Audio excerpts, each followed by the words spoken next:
ఒక మాట చెప్పండి అన్న రాపిడ్ ఫైర్. కేసీఆర్ గురించి ఏం చెప్తారు? చెప్పడానికి ఏం లేదు, అంతా అయిపోయింది అండి. చెప్పడానికి ఏం లేదు, గత చరిత్ర అంతే. హరీష్ రావు గురించి? హరీష్ రావు చాలా పెద్ద యాక్టర్, అంటే ఆస్కార్ లెవెల్లో ఉంటుంది ఆయన. కేటీఆర్? కేటీ రామారావు కొద్దిగా నాకు తెలిసి ఎక్కువ రోజులు ఉండకపోవచ్చు ఇక్కడ. రేవంత్ రెడ్డి గారు కలలు కన్నడు, సాకారం చేసుకున్నాడు. కేసీఆర్ మన కేటీఆర్ గారు ఇంకోటి సవాల్ చేశారన్న, రేవంత్ రెడ్డి నీ భాషలో చెప్తున్నా నీకు, నువ్వు మొగడు అయితే 6 గ్యారెంట్లు, మహాలక్ష్మి ఇవన్నీ ఏదైతే మీరు 6 గ్యారెంటీలు ఉన్నాయో అవి అమలు చేసినాక మీరు ఏంటో చూపించండి, ఇవన్నీ మాట్లాడదు అని అన్నాడు. రేవంత్ రెడ్డి గారు మొగోడా కాదా అనేది చెప్పుడు కంటే, రేవంత్ రెడ్డి గారు మీ అయ్యని కామారెడ్డిలో ఓడగొట్టాడు. మొగోడా కాదా అనేది మీ అయ్యని. కామారెడ్డిలో రేవంత్ రెడ్డి కూడా ఓడిపోయాడు, కానీ రేవంత్ రెడ్డి పోటీ వల్లనే కేసీఆర్ ఓడిపోయాడు. సరే, అది అటు పెడితే రేవంత్ రెడ్డి గారు మొగోడా కాదా అనేది రేపు పొద్దుగాల కాళేశ్వరం చెప్పాలి. రేవంత్ రెడ్డి మొగోడా కాదనేది రేపు పొద్దుగల ఫోన్ ట్యాపింగ్ కేసు చెప్పాలి. రేవంత్ రెడ్డి మొగోడా కాదా అనేది బుల్డోజర్ వచ్చి జన్వాడ ఫామ్ హౌస్ కాడ నిలబడ్డప్పుడు తెలుస్తుంది. నేనేమంటున్నా, కేటీ రామారావు మొగోడా, రేవంత్ రెడ్డి మొగోడా అనేది కాదు, మా పంచాయతీ అది కాదు.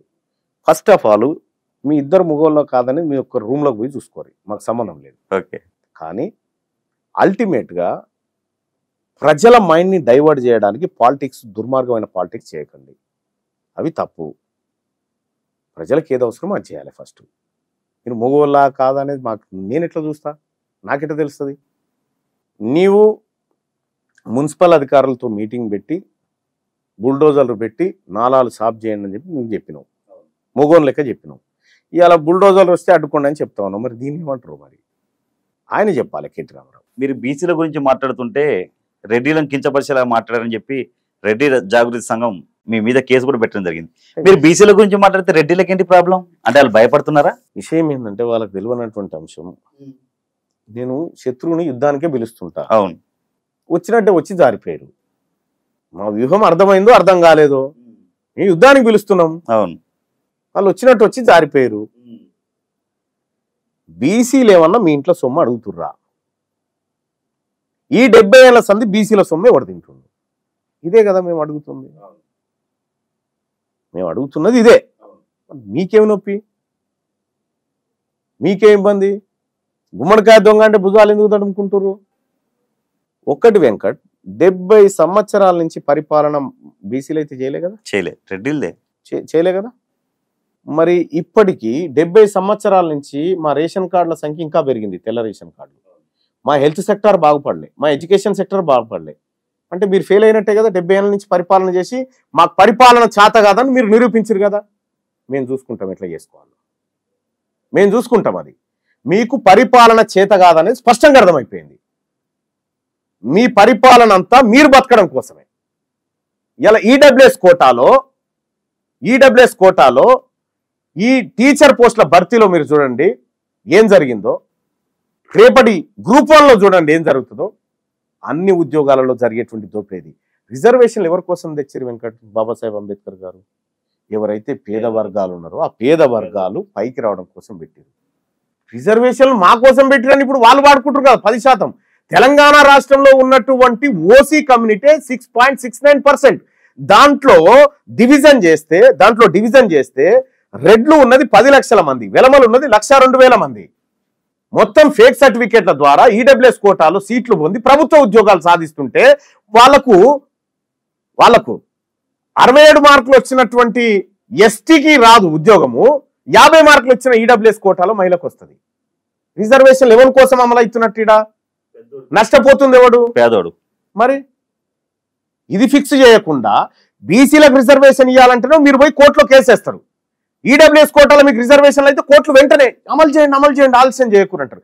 అదే బీసీలకు ఇవ్వాలని చెప్పి రిజర్వేషన్ ఇవ్వాలని చెప్పి కొట్లాడితే మీరు కోర్టులలోకి పోయి మీరు కోర్టులో కేసేస్తే కోర్టు కూడా చెప్తుంది మేము చెప్పేదాకా మీరు అమలు చేయొద్దని చెప్పి. 27% రిజర్వేషన్ కూడా అమలు చేయాలనేటువంటి ఆలోచన వచ్చినప్పుడు కోర్టులు 2 సంవత్సరాలు ఆపినాయి తెలుసా. 2 సంవత్సరాలు ఆపినాయి కోర్టు, మేము చెప్పేదాకా మీరు ఇంప్లిమెంట్ చేయొద్దని చెప్పి. ఏది మండల్ కమిషన్ రిపోర్ట్ ఇచ్చిన తర్వాత ఇవి ఇంప్లిమెంట్ చేయడం కోసం పెడితే 2 సంవత్సరాలు కోర్టు దాన్ని ఆపింది. ఈడబ్ల్యూఎస్ రిజర్వేషన్ ఒక్క క్షణం కూడా ఆపలే కోర్టు, ఇంప్లిమెంట్ చేసుకోపోరని చెప్పింది. అంటే ఏ వ్యవస్థ ఈ బీసీల కోసం పనిచేస్తలేదు వెంకట్. ఇక్కడ ఏ వ్యవస్థ ఈ బీసీల కోసం పనిచేస్తలేదు. ఇక బీసీలం తేల్చుకుంటాం, చూసుకుంటాం. మా వాటా మేమెంతో మాకంతా, మీ సొమ్ము అడుగుతలేం, నీ నోటికాడు బుక్ అడుగుతలేం, మేము మనుషులమే, పొలిటికల్ గా అన్టచబుల్ గా మిగిలిపోయినటువంటి బీసీలం మేమంతా అన్ని రకాల. ఇలా ప్రభుత్వ ఉద్యోగుల్లో ఎంతమంది బీసీలు ఉన్నారు, ఎంతమంది ఓసీలు ఉన్నారు, ఎంతమంది ఎస్సీ ఎస్టీలు ఉన్నారు? తెలంగాణ రాష్ట్రంలో ఉన్నటువంటి జెడ్పీటీసీలలో బీసీల జెడ్పీటీసీల కంటే ఎస్టీల జెడ్పీటీసీలు ఎక్కువ ఉన్నారు. కేవలం 16-17% స్థానిక సంస్థల్లో రిజర్వేషన్ దొరికింది. ఎక్కడుండే అది? 33% ఉండే. 33% నుంచి సగానికి తీసుకొచ్చారు. సగానికి తీసుకొచ్చిన మహాత్ముడు పుణ్యాత్ముడు ఎవరు? ఈ కేసీఆర్ కాదా?